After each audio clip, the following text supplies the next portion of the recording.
and welcome to a new edition of France in Focus. I'm Nadia Charby, and this week we look into the issue of homelessness. They're known here as SDF, sans domicile fixe, or without a fixed residence. And while their plight is by no means new or limited to France, authorities here are struggling to meet the challenge, leaving NGOs to pick up much of the slack. And that starts with something as basic as counting the number of people living rough. Just how many people sleep rough in France? A loaded question since President Emmanuel Macron made this promise. By the end of the year, I no longer want men and women in the streets. It's a question of dignity. The last national survey on homelessness was made in 2012 and found that 140,000 people did not have a steady home, 50% more than 10 years earlier. The survey is still a reference for organizations fighting homelessness, but many of them believe that the figure is now closer to 200,000. But how many of those actually sleep outside? This member of the cabinet has an answer. Our estimate is that there are about 50 isolated men in the Île-de-France region. NGOs say the figure is much higher and went out to prove it. On the night of February 15th, municipal workers and volunteers surveyed the Parisian capital and counted 2,952 people sleeping in the streets. So why the discrepancy, and why hasn't the 2012 survey been updated?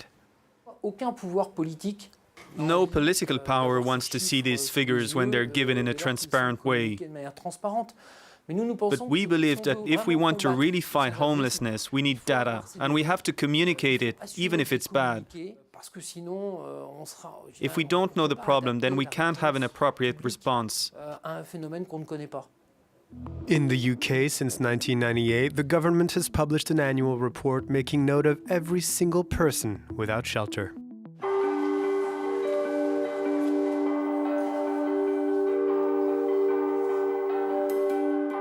We're now at the offices of one of the NGOs that has stepped into the breach and has become famed for its work with the homeless. FREDERIQUE, KABA, hello. Hello. You are in charge of social action here at the ABBE PIERRE Foundation. Could you start by telling us a little bit about what you do here? Alors, la Fondation ABBE PIERRE existe. The ABBE PIERRE Foundation has been around since 1992, and it does three things. The first, to interact directly with people who are homeless or in poor housing. The second is to spread awareness about these issues through campaigns and addressing the public directly. The third is that we support over 900 projects per year. That's 20 million euros spent to support those in poor housing. And why is it so hard, as we've just seen, to collect data about homeless people, and why are French authorities finding it such a struggle? The French government isn't sufficiently updating its records on homelessness and therefore doesn't adapt its policies accordingly, which creates a serious problem. We lose sight of the magnitude of the problem and of what solutions can be set up to resolve it. Is there a clear picture of who qualifies as an SDF, a homeless person here in France? These are people who sleep on the street, in shanty towns, who don't have an address, who can't, administratively speaking, give proof of their living situation. Now, President Macron had pledged there wouldn't be a single person living on the streets of France at the end of 2017. That obviously hasn't been the case. Is that goal realistic? Yes, it's difficult. It's extremely difficult to completely eradicate homelessness.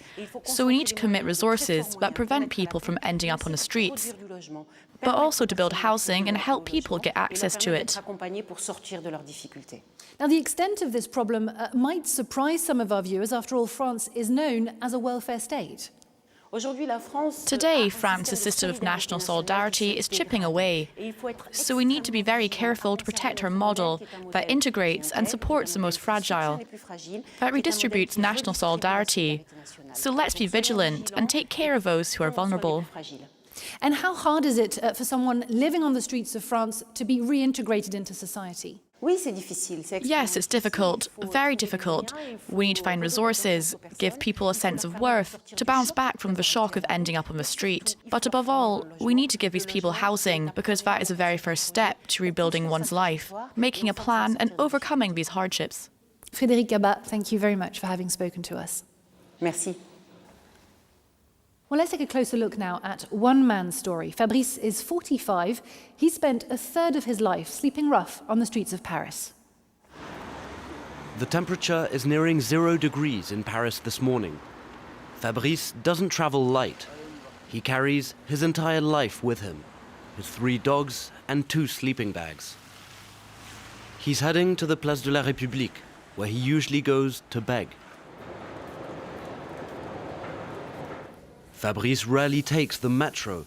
He could be fined because of his dogs.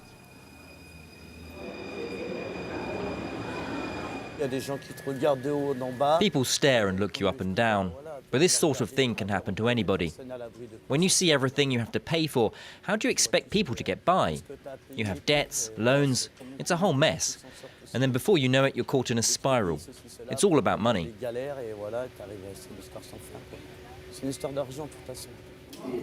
Now 45, Fabrice has no money to his name. He's been let down by the system. A former drug addict, he once had a certain level of stability, a shared home with his partner. But 5 years ago they split up and he ended up on the street. Fabrice used to be a gardener, but with no fixed address, getting a job isn't easy. I was offered a job 4 days ago, but I had to turn it down because of my situation, because I live on the street. It's hard to appear reliable, and hygiene also becomes an issue. During the cold winter, he gets a little help from strangers passing by.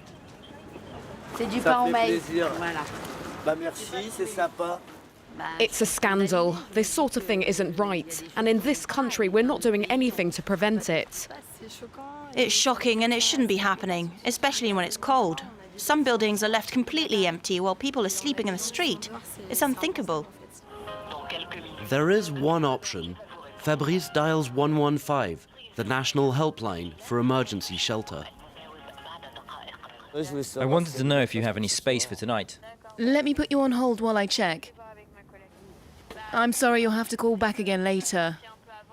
All right, can I call back around 6? Yes, please do. They didn't have any spots, and that's the only shelter that accepts dogs. Sometimes I have to wait up to an hour on the phone. You wait, and in the end there's no space. They say, you should have called earlier, but I've been on hold for an hour. But I realize that I'm not the only one calling. There are so many of us.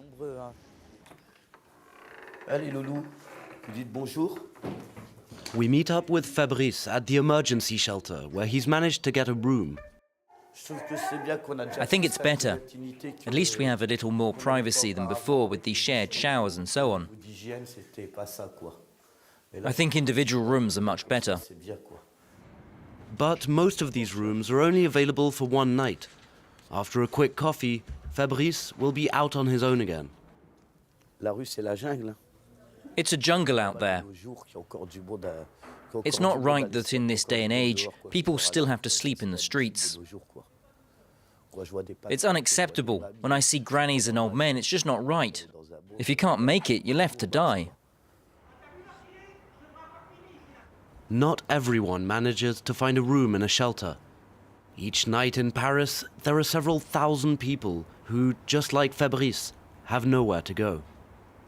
Now, most of the homeless population is in fact male, but a growing number of women are also sleeping rough, an estimated 5,000 in Paris alone. To stay out of harm's way and avoid danger, most of these women resort to keeping a very low profile. For this young woman living on the streets of Paris with nowhere to go, Gare de Lyon is a good place to take some refuge. She has been homeless now for 7 months, and to avoid danger, she walks the streets into the early hours of the morning without sleeping.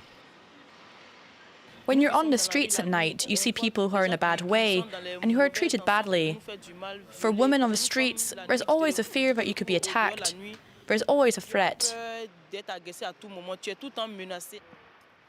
She fled from Burkina Faso to escape an arranged marriage and only has a few of her personal belongings left. My whole body aches from carrying rucksacks, handbags, and my other baggage. Along with her, there are more than 5,000 homeless women on the streets of the French capital. They hide to protect themselves from violence and then are forgotten about.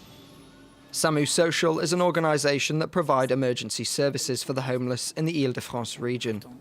With campaign videos such as this, they hope to further expose the plight of women sleeping rough.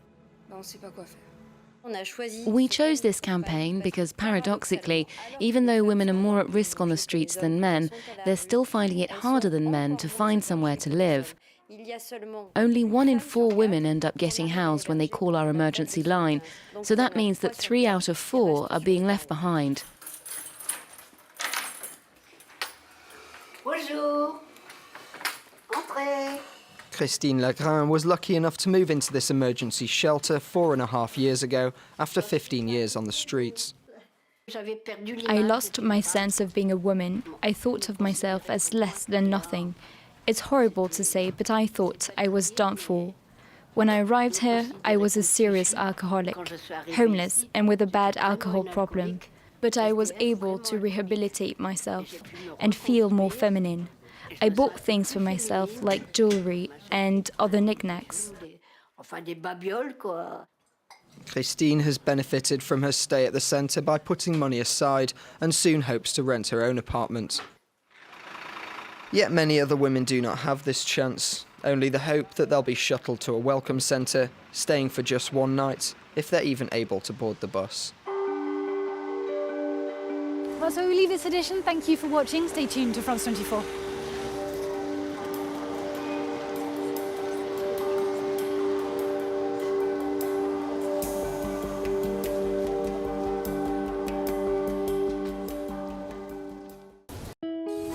En France 24 nos esforzamos por brindar la mejor información hecha por periodistas de Latinoamérica y del resto del mundo. France 24, c'est l'info mondiale, partout, toujours à portée de clic. We look at how technology is shaping the future, and we show you the latest gadgets you can soon get your hands on. نقدم لكم الاقتصاد بطريقة مختلفة، نبسط المفاهيم والمصطلحات كي تكتمل الصورة لديكم. Aquí puedo hablar de medio ambiente, no solo de los problemas que afectan a nuestro planeta, sino también de iniciativas y soluciones que a veces no tienen